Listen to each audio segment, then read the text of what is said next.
ហើយនេះគឺជាសកម្មភាពខ្លីៗដែលយើងជិះម៉ូតូទៅរកប្រមាណយប់នេះបងប្អូនហើយខ្ញុំទៅនេះ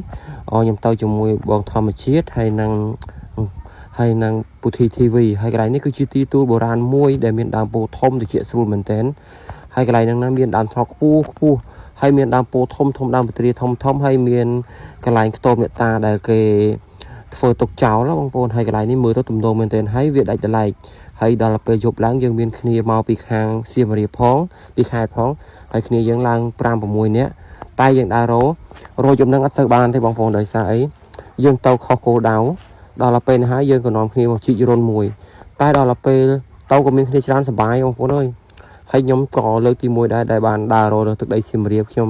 ដើររតែទឹកដីបាត់ដំបងទេដល់ពេលមកដល់ទឹកដីសៀមរាបអ្វីដែលខ្ញុំចម្លែកចិត្តជាងគេទឹកដីសៀមរាបកន្លែងណាដែលផុកយើងជិះម៉ូតូចូលបានតែបើកន្លែងណាដែលឃើញស្ងួតហើយដូចគេថាមិនជិះទៅដួលថ្មបងប្អូនហើយដល់ពេលហ្នឹងហើយយើងចេញដើរតាមសន្ទុះមកយើងឃើញសំណក់សកាចាស់មួយធំមែនទែនបងប្អូនសំណក់នេះបើសិនជាយើងរកឃើញរូបរាងវាពោះហ្នឹងមិនក្រោមពី3 គីឡូទេបងប្អូនសំណក់វានេះចង់ប្រប៉ិនថ្លាន់ណាបងប្អូនសំណក់ពោះថ្លាន់ណាតែម្ចាស់សំណក់យើងរកឃើញនៅដោយសារយើងរកឃើញដោយសារវាមានភ្លឺហើយវាមានព្រៃដល់ពេលព្រៃហ្នឹងមិនដឹងថាវាចូលរុនមួយណាហើយយើងរុករហើយនៅហ្នឹងវាមានអាបលាអញ្ចាញបងប្អូនដល់ពេលអញ្ចឹងយើងពិបាករករត់មែនទេមិនដឹងថាវាទៅខាងណាមកខាងណីហើយពេលហ្នឹងមកយើងក៏ឃើញរុនមួយយើងក៏សង្ស័យយើងក៏ព្យាយាមកាប់ទៅយើងដឹងថារុនសកាចាស់យើងសង្ស័យអាមួយហ្នឹងបងប្អូនតែការពិតមិនមែនអាមួយហ្នឹងទេអាមួយនេះមិនធំប្រហែលទេអាមួយដែលយើងបាននេះប្រហែលជាលបាក់1 គីឡូជាងមិនធំប្រហែលទេហើយពុទ្ធីវាចង់ចេញមកខាងនេះក៏គាត់ព្យាយាមបិទរុនដែរហើយដល់ពេលហ្នឹងយើងជីខាងនេះក៏ដល់ហើយអ្វីដែលសំខាន់បងប្អូនចាំស្ដាប់សំឡេងពុទ្ធីដែលគាត់ប្រឹងបញ្យល់ដែលថាពស់ដែលផិនភាកសកាចាស់អីសកាចាស់ចឹងណាបងប្អូនហ្នឹងហើយចាំស្ដាប់គាត់បញ្យល់ទាំងអស់គ្នាបងប្អូនគាត់ឲ្យខ្ញុំមកជីកប៉ុន្តែជាស្ដាយមើលខូចស្រះគេអស់មួយប្រវែងជា5 6 ម៉ែត្រហើយជីកកាត់ក្របកដប់ហ្នឹងមិនមែនជីកក្របកដប់ជីកលេងយើងជីកកាត់វាតែឥឡូវជួបហើយនេះផ្លូវប្រវែងច្រើនវាអត់មានស្តុបទៅភ្លើងខៀវរហូតជាទៅចឹងអីរបស់គេអត់មានផាកពីណីហើយកូនពោះទេ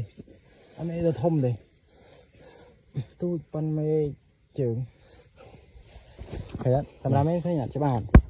ហើយពោះរសក់ទៀតបើកន្លែងនេះពោះរសក់បាន7 ខាំយ៉ា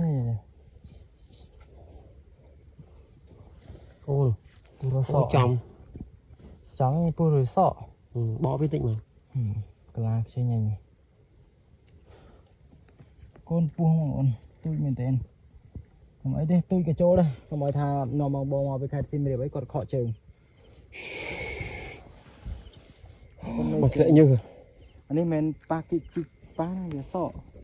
វាលាបលេ3 ថ្ងៃសចុះលេលក់ដាច់មកណាបាទខ្ញុំជាក្រុមហ៊ុនអីទេហើយឥឡូវដូចជារដងអញ្ចឹងខ្ញុំចង់បង្ហាញឲ្យឃើញចកោមកែរបស់វាជាស្រ័យចិត្តសិនចកោមដែលវាវាយប្រហាគូសត្រូវគឺជាចកោមលើនេះហើយចាំមើលចេញទឹកនេះចកោមនេះបើសិនជាយើងករណីយើងកាន់បែបនេះអត់ប៉ះចកោមវាគឺវាអត់ចេញទឹកទេឃើញអត់ប៉ះចេញករណីបើសិនជាវាអត់វាយប្រហាគូសត្រូវចកោមហ្នឹងដេកឃើញអត់ពេលដែលវាវាយប្រហាគូសត្រូវចកោមវាហាច់នេះហើយចេញទឹកឃើញទេហើយបើសិនជាករណីដែលវាខំចេញទឹកបែបនេះគឺយើងនៅមានឱកាសមិនថាគូសត្រូវរៀបដូចជាកដោឬក៏សัตว์គ្នាវាទេប៉ុន្តែបើសិនជាករណីដែលវាខំហើយវាកាច់ចកោមកែវនេះអានេះគេហៅចកោមកែវបើសិនជាវាកាច់ចកោមនឹងប្របាក់នៅក្នុងគូសត្រូវគឺពេលវេលាថាយ៉ាងយូរ15 នាទីយ៉ាងលឿន7 នាទីគឺអាចនឹងងុយដេកភ្លាម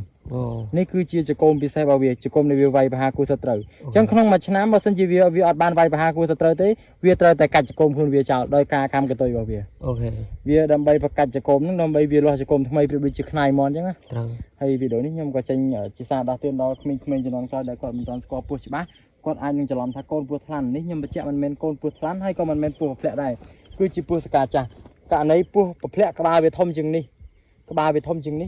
ហើយកតុយវាវែងជាងនេះហើយពោះសកាចាស់គឺវារូបរាងវាបែបនេះហើយ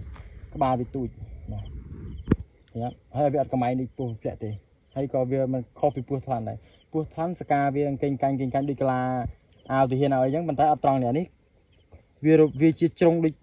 ដូចជារង្វង់អីចឹងប៉ុន្តែត្រង់ជាជួរចឹងហ្នឹងវាមានរបៀបមានរបបវាហើយកាឡាវារឹងជាងមើលមកអត់ដូចថ្លាន់ទេថ្លាន់មើលមកចាំងជាងហើយវីដេអូនេះក៏ឈានដល់ទីបញ្ចប់អរគុណបងប្អូនដែលបានទស្សនាខ្ញុំបានពុទ្ធី TV ពីដើមដល់ចប់បាយបាយ